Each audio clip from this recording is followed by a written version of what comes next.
আসসালামু আলাইকুম।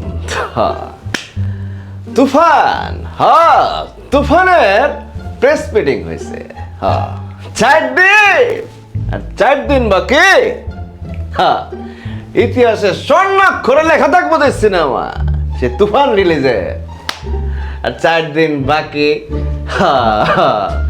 এই একটা গোবরের দেখলাম, মনে করেন যে রাস্তাঘাটে গরু দেখার আগে তুফান নিয়ে কামড়া কামড়ি।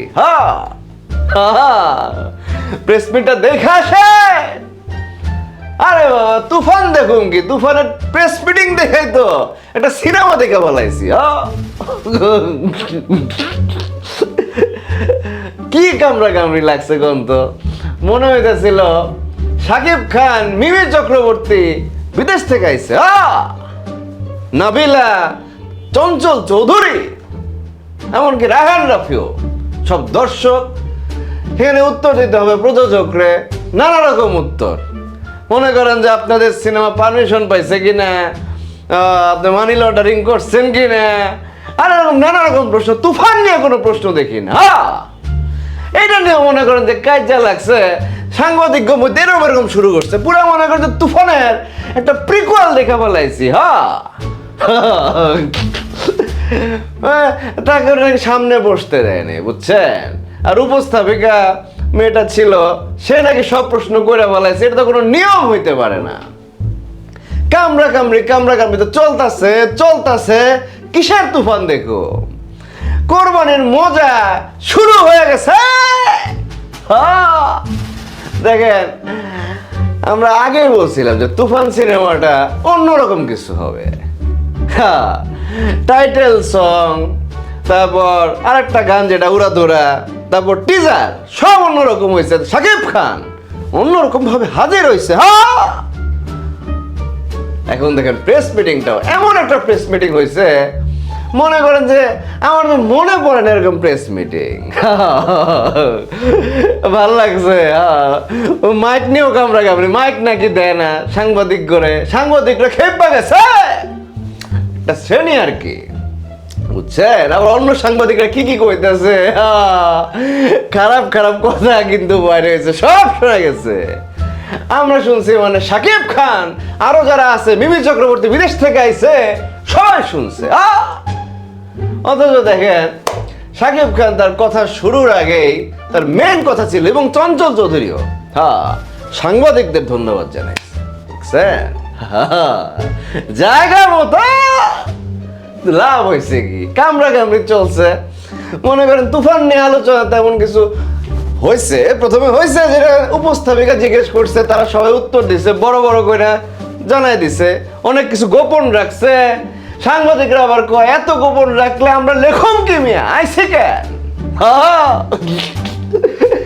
এটা আবার আইন রাখে উত্তর দিয়ে দিছে। মনে করেন যে আপনি তো প্রথম আইছেন, তাই বুঝেন না যে প্রেস মিটিং এ যদি সব কাহিনীর গোপনীয়তা ফাঁস করে দেয়, তাহলে হলে যে কি দেখবেন।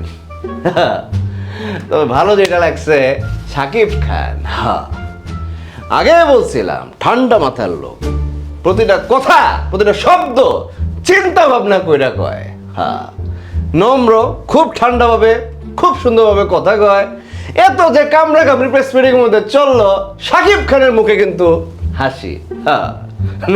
দেখছেন, এইটা বলে মেগাস্টার কিং খান।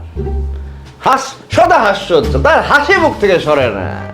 যে প্রশ্নের উত্তর অন্যরা দিতে পারতেছে না, ওইটাও কি সুন্দর করে বইলা দেয়। লাস্টে যে কি বুদ্ধিমত্তার সহিত একটা সাংবাদিক একটু হিংস্র হয়ে যেতে নিছিল, মনে করেন মাইরে ফেলে দিলাম। রায়হান রাফি খেপা যেতেছে যে কি করতেছে রে। রেদন রনি সাহেব চেতা যায় অবস্থা, শাকিল সাহেব চেতা যায়। শাকিব খান ঠান্ডা মাথায় বুদ্ধিমত্তার সহিত উত্তর এমন ভাবে দিছে, অন্য সাংবাদিকরা হই হই হই হই করে উঠছে। শুধু অভিনয় না, কিং খান ব্রেনের দিক দেওয়া আছে, নাহলে 25 বছর কান্ধে করে নিয়া এমনি যায় নাকি মিয়া। কইছে তো কালো ছায়া থাকবে, কাগরে কইছে। সাকিব উঠতে চাইলে কালো ছায়া নামাইবার চায়। সাকিব খানের গুনার টাইম নাই, বাংলাদেশের লেগে কাজ করে সেটাই করবে বলে দিচ্ছে। আপনারা যে মনে হয় কামড়া কামড়ি করেন, আমার তো মনে হয় একদল সাংবাদিক কালো ছায়া। কালো ছায়া একটা ভালো সিনেমার নাম পাইছি। এই কালো ছায়ার কোনো সাংবাদিক ফিট করে পাঠালো কিনা সন্দেহ হয়। তাহলে এরকম কামড়া কামড়ি কেন ভাই? তুফানের হাইপ আরো উপরে উঠাই লেছে।